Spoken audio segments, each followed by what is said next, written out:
Checkmating with a rook and king against an opponent's lone king is a fundamental endgame in chess. Follow these steps to achieve checkmate in this scenario. Control the center. Begin by centralizing your king. Move your king closer to the center of the board.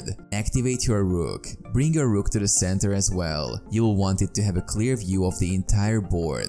Cut off the opponent's king. With your king and rook centrally placed, start moving your rook laterally, either horizontally or vertically, to cut off the opponent's king. Move it to a rank or file that leaves the opposing king with limited mobility. Advance the king. Advance your king toward the opponent's king, but do so cautiously to avoid stalemate or unnecessary risks. Maintain the coordinated movement of your king and rook.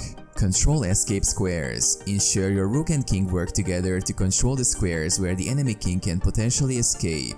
Keep the opposing king confined to the board's edge or a corner. Close in. Gradually close in on the enemy king with your king and rook. Maintain the coordination and control of the board.